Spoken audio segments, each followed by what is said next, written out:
titled Our Experience Participating in Virtual Interdisciplinary Undergraduate Research During the Pandemic. And I'd like to quickly introduce our three panelists. Our first panelist is Dem Ele III, Santiago, Hi. and he's pursuing a BS in Electrical Engineering. Then our second panelist is Elmer Irizarry Rosario, and he is pursuing a BS in Civil Engineering as well. And then our last panelist is Henry Lopez de Leon, and he's pursuing a BS in Environmental Design in the School of Architecture. And so I'm going to go ahead and turn it over to our panelists now. So as you heard, we will be presenting our experience participating in a virtual interdisciplinary undergraduate research during a pandemic. And to start this presentation or discussion, we would like to introduce ourselves and where we are from, and also show you a little bit of our background in our program.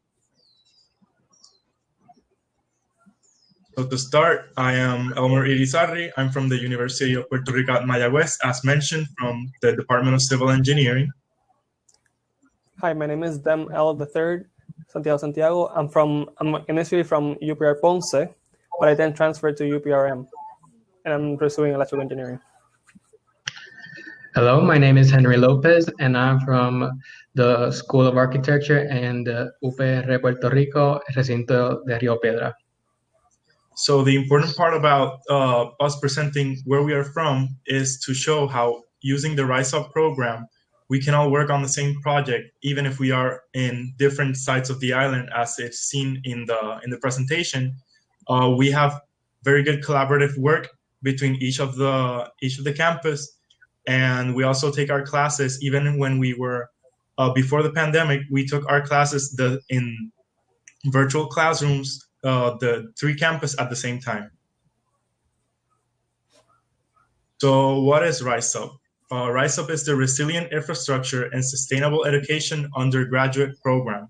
So this was made after Hurricane Maria, when it was apparent that there was need for engineers and architects and other designers to take in consideration all the risks that can happen in designing in Puerto Rico. So we saw the collapse of our electrical grid. We saw infrastructure go down.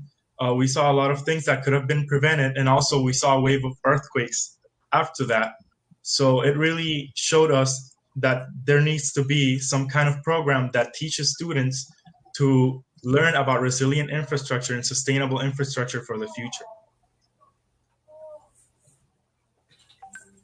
So the program is a collaboration between the government, the private sectors, and also many departments from our three universities, such as environmental design in Rio Piedra, civil engineering, electrical engineering, engineering materials, surveying, and also construction engineering in Ponce campus.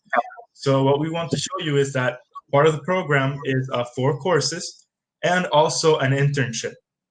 And this internship plays a very important role in our program, because it's that firsthand experience we need to know of working outside the classroom and working in an actual research environment or an internship environment. To start, our project was mainly started because of the pandemic in a sense, and also because since everybody knows that the pandemic postponed or canceled a lot of internship for a lot of people, at least in our program, since it is required to do a research or an internship. Many of them were canceled, just like me, like my fellow colleagues. Most of them were canceled, so there is a vacuum in that sense to do that class. So as part of the program, like Elmer said, we had to do a research, and we have a certain time limit to do it. We have until summer 2021 to complete that requirement. But since it is better, of course, to do it sooner than later, our professors tried to do a type of research to help us fulfill that requirement. During the last year, December to January, a sequence of earthquakes rocked Puerto Rico, and remember us that besides Puerto Rico being in a very hurricane-prone area, it is also an active fault line as well. The last earthquake that affected Puerto Rico was in 1911, over 100 years ago, and none of our generation, none of our parents' generation knows about earthquakes. So that caught us from surprise, and that is a big background reason to start research. And we started doing research on how different parts we can help make them better for more seismo resistant. Next slide, please. The work was structured in 4 cases. There were 4 teams, and each team had 4 different focuses. One of the group was focused on electrical plants, and there were on schools, and on a viaduct or a bridge, and also on house on stills. Since at least in Ireland, most of the power is generated in the south, mostly where the earthquake happened. Schools are they were mostly built during the 1950s. So by that time, we didn't have a building code for earthquakes. The bridge, it got a lot of damage, and we tried to fix it. And of course, it is one of the most important bridges here in Puerto Rico. And housing stills, there's a lot of houses that are built on the side of the mountains that are not designed correctly. Most of them were built by people just to live anywhere in the island. Our research was structured in a way that we could continually give feedback to our professors and give feedbacks to us. At the midway point, we had to give a report, and then at the final of the class, we did another report. So since our work was mostly remote, we were doing it from our houses. Some of us had experienced power outage while doing our research. Some of us lost connection to Wi-Fi, or some we didn't have the hardware to do the research the way we wanted. For example, we couldn't do a simulation. It could have taken longer, but if we had stronger hardware, we could have done it faster. And other problems we occurred during the research.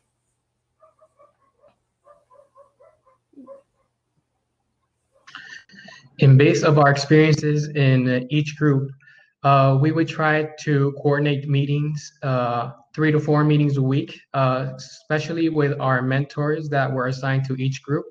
That way they could help us, they could guide us to the right solution for each investigation that was assigned to us.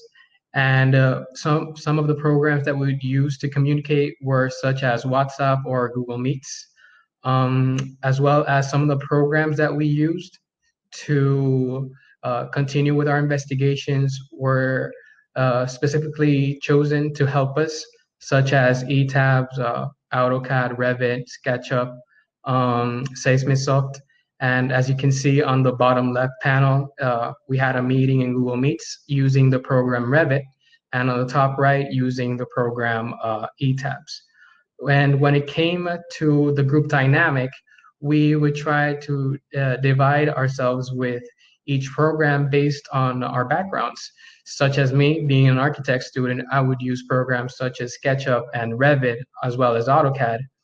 But in other situations, we found a dilemma that one of the programs was unable to be downloaded by all the members of the group, but one of them was able to download it. But in those situations, we would all meet in the Google meetings, and with our mentor, we would do countless simulations to come to a conclusion.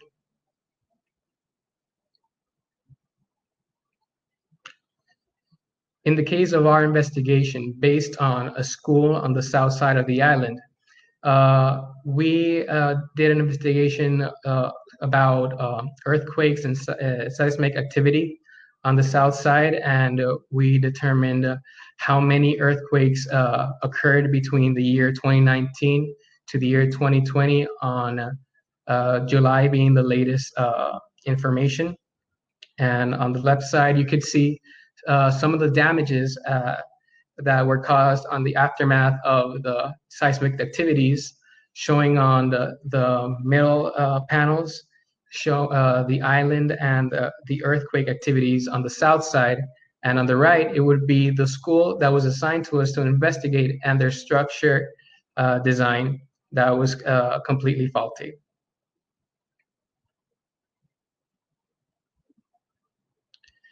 After weeks of doing our investigation about said school, we came up with two alternatives, one being a long-term and the second one being a short-term.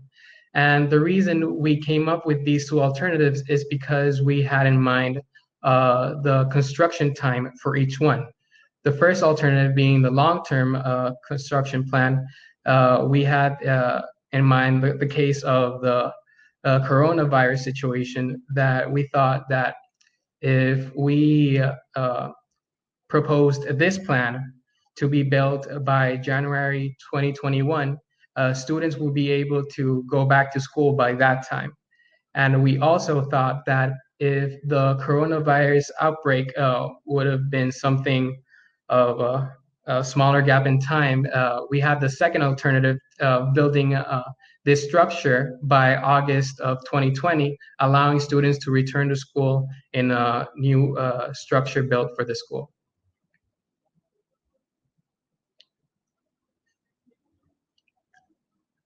The idea for this investigation was to find a new structural way to support seismic activities or any other natural disasters, but we wanted to take the chance to remodel the school in a whole different way, as well as the interior, as well as the exterior. As you can see on the top right image, you can see that the classrooms are divided by some doors that allows it to be a multi-purpose room. At the beginning, the original plans, it had one multi-purpose room in the first floor, and it contained 3 classrooms in total. What we decided to do was to make 2 multi-purpose rooms, one in the second floor and the first floor, only containing 2 classrooms, as well as allowing a new model design where the doors and the windows are located with different colored frames. Since this is a middle school, we wanted to create a more enjoyable, harmonic place for kids, not to make it so neutral in colors, but more playful for them. In the second image, in this image, you can see the cross bracings. This is the second alternative that is of short term, and as well as the first, it contains the idea of the multi-purpose rooms in the first and second floor. And as well as in the first alternative, it allows more natural light to flow into the rooms, allowing it to reduce the use of artificial lighting and a more enjoyable environment for students to learn.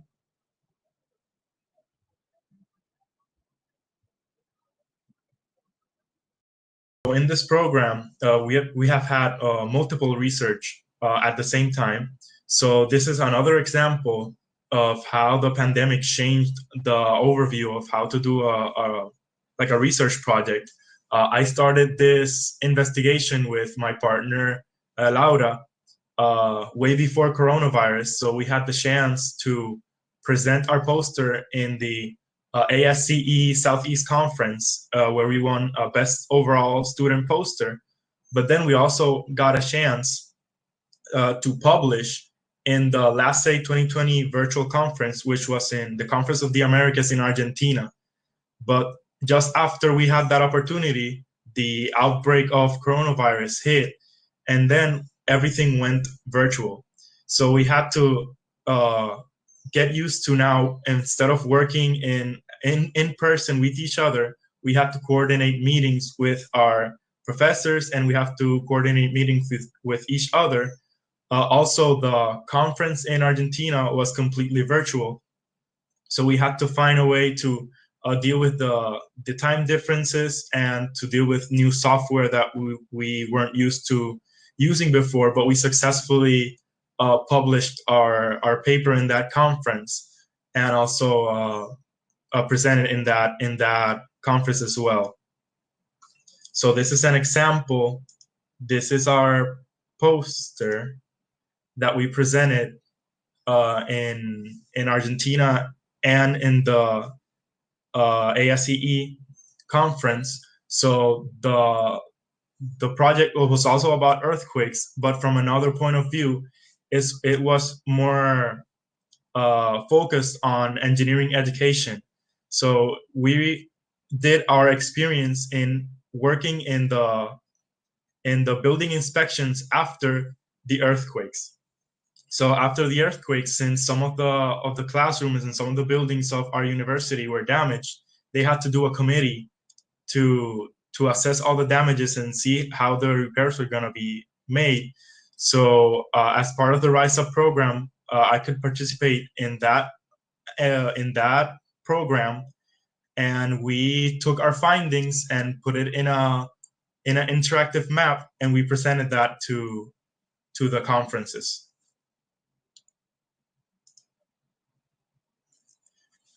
So when we talk about what we learned in this experience about working far away from each other during a pandemic, a lot of it has to do with how it was a little bit easier for us in a way, because we were used to working with each other from far away before. Even though sometimes we got together and we planned meetings in person before coronavirus, since some of us were from different parts of the island, we already had a system when we could do projects and do research from far away. So that was a good training that we had. Full on online during coronavirus, and it really helped that we have people from very different backgrounds, because we had people from engineering in Ponce, and we had people from architecture in Rio Piedras. We had people from engineering, and it's a lot of different points of view that maybe if we were only students from Mayagüez in engineering, we wouldn't have the perspective of someone studying architecture.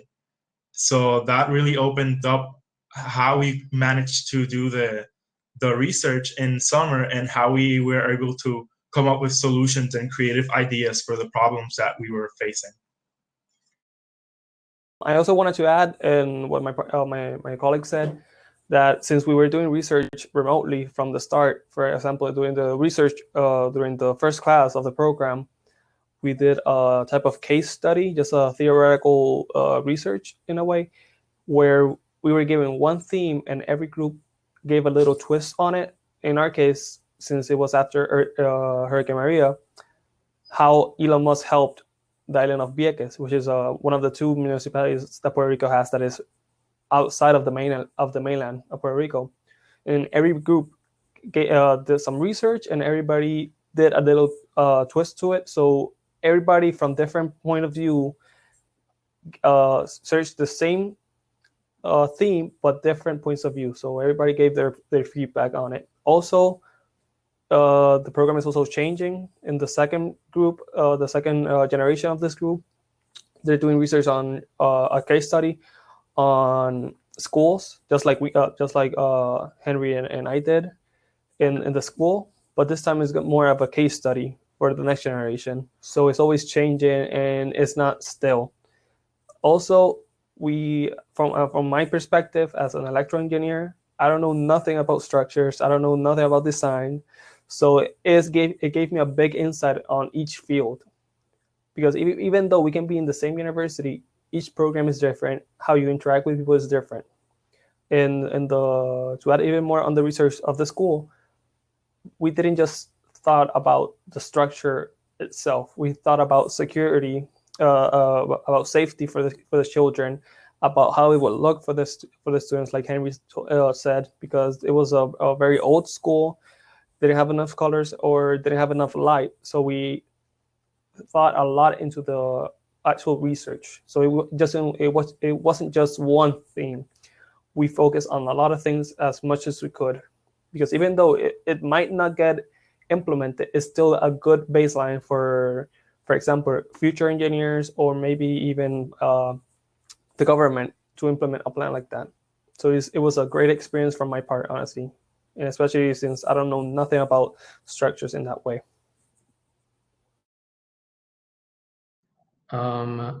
As my colleague said, I'm an architecture student, and when it came to learning about structural engineering, electrical engineering, having them with me in these experiences, I learned a lot, because that way I could amplify my knowledge and how I can implement that in my studies, how I can add that to my campus. And as well as, like my colleague Dem said, about presenting this to the government, they chose investigations about real situations, not metaphorical ones, not theoretical ones, things that have actually happened in the island, things that need to be fixed. And this, at least from my part, it motivated me to do this investigation. It inspired me to help the island, and to be a better member of society, and how I can implement my points of view, my ideas as an architect student, and how I can add to my view to at least the investigation Dem and I made about how the school was badly constructed, how it didn't bring too much life for a middle school, that we could add more things, not only the things that they asked us to do in the investigation, that I believe allowed us to have a bigger thought process through these investigation and this course.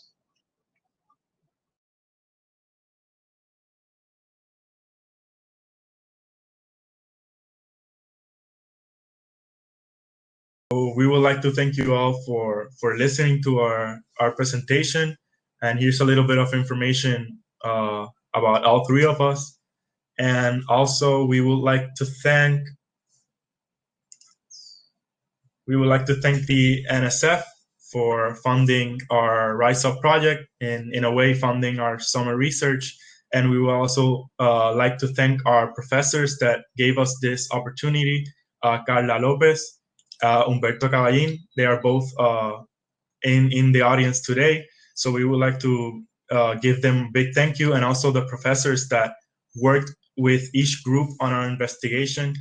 Every one of them deserves a lot of thank you, because they did a lot of work to make this research happen. And in the short time that we managed to do a whole summer research for our summer.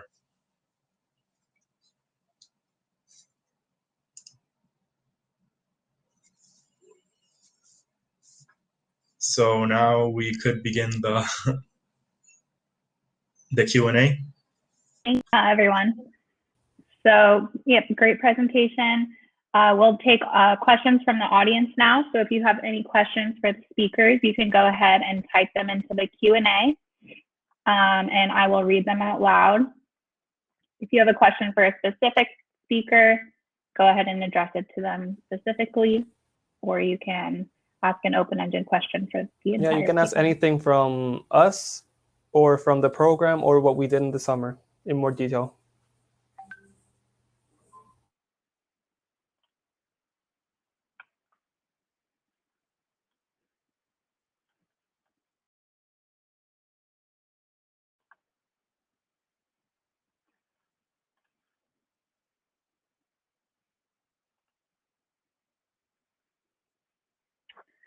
Okay, the first question is, do you think you might incorporate your virtual research experience into your quote unquote normal research once we are all back in the classrooms?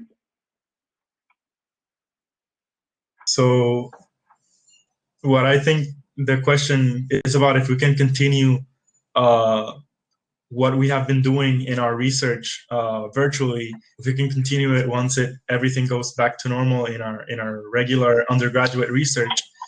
And I think that even though there were 4 separate projects, and it would depend on what the professor in that specific project would want to do, I think that it is completely possible to continue the research.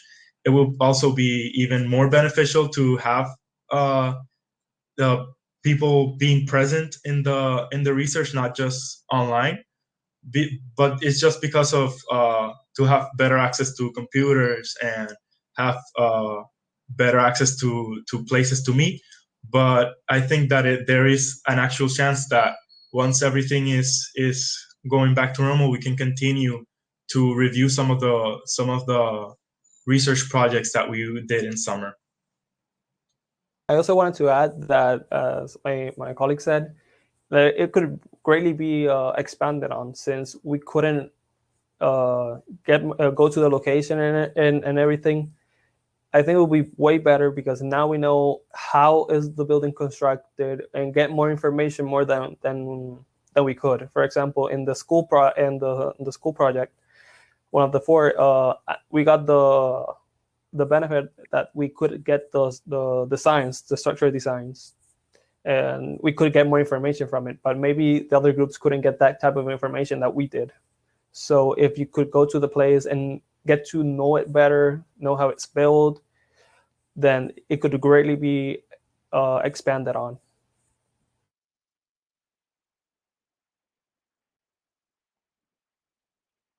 Great, thank you for your answers. You can go ahead and take a couple more questions if anyone has any to submit.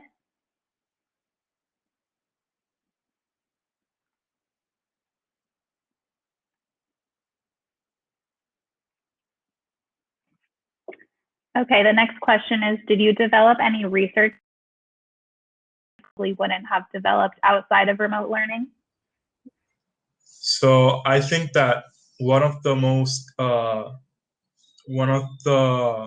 best things that we got from this summer experience was the actual learning that we did in our research skills. As my partner said, there were a lot of software and a lot of programs that we didn't know how to use before, and we got the chance to learn it.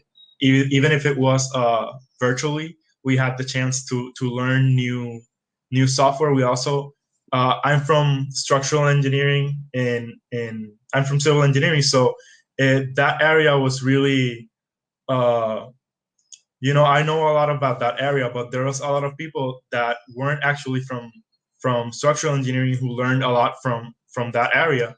And also, since I'm in structural engineering, I learned a lot from my architecture partners and the people who study construction engineering and the people who study surveying. And I learned a lot about the other skills about the people who were participating with us in the research. But aside from that, the research was divided between two parts. In one part, we did our projects in earthquake engineering, but also we had a series of lectures about academia and about life in research that was given by another professor. So, for example, we had lectures on how to make a research project. We had lectures on how to correctly do references in papers, in academic papers. We had a lot of input. We had seminars with grad students from around the US and Puerto Rico, which they used to teach us about their experience and how to get into grad school and everything that they gave us their tips and tricks in a way. So we had a very round experience when it comes to research, even though it wasn't in the actual university. It was online, but we took a lot of lectures that allowed us to learn more about research practice. So to add, we also learn a lot, even more about how to read papers, how to get more information out of papers, how to actually search in general, because not all people just think about searching for something, just go into Google or any search engine and just find any information that they want. You have to go to a more specific search engine that sometimes the university has, or they pay a subscription to a bigger database. So we also learn about how to use those search engines, how to get more information out of any project you want to do.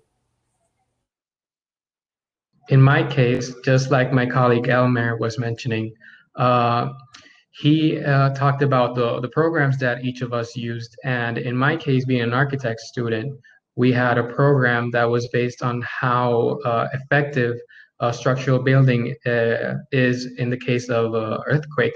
And seeing how that simulation operated, it would help me use it for future projects. That the good thing about these investigations is that these learning experiences as well as these programs can help us for future programs or for future projects, not only for what we did in this summer.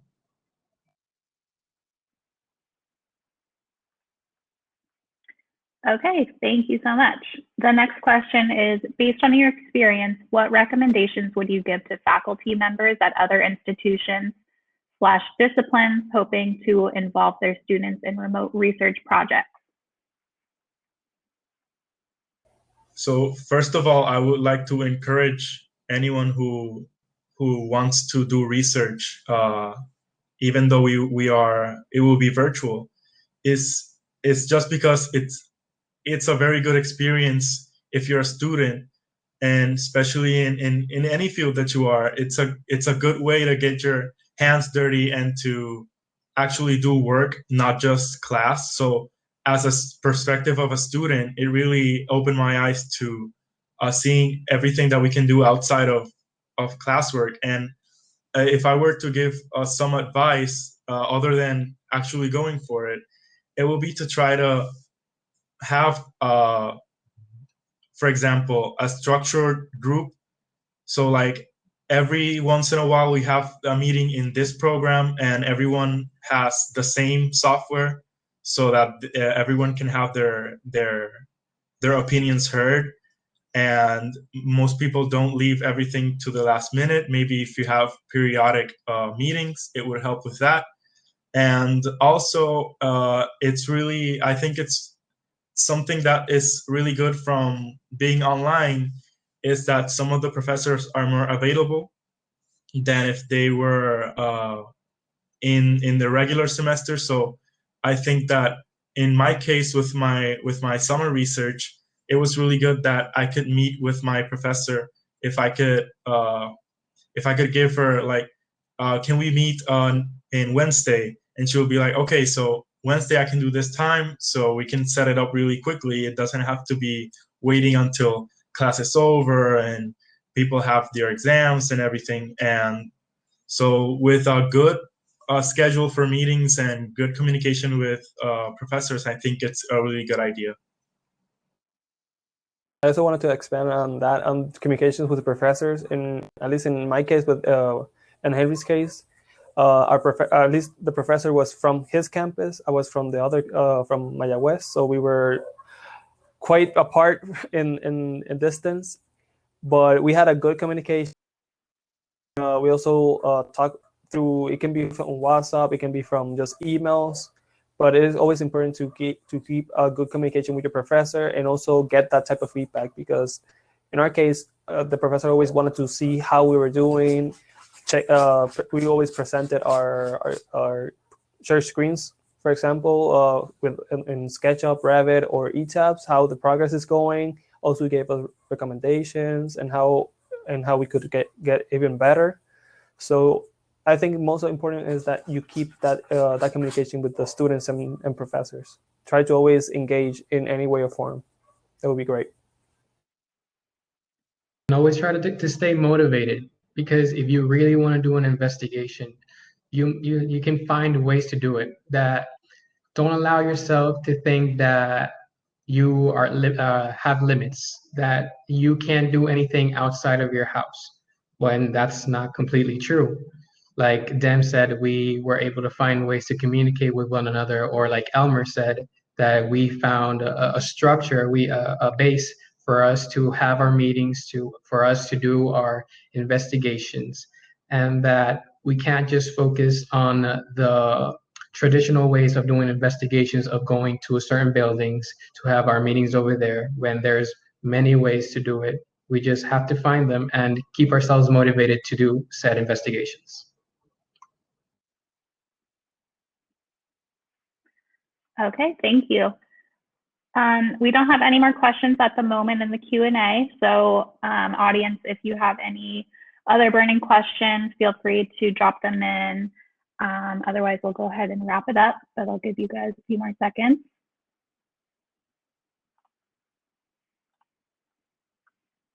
Also, you can write us on our emails. Elmar, if you can present it. And you can ask us more in-depth questions about what we did in the summer, as well as any other information you want to know about us, the research, the program, any of the above, or just to chat even more.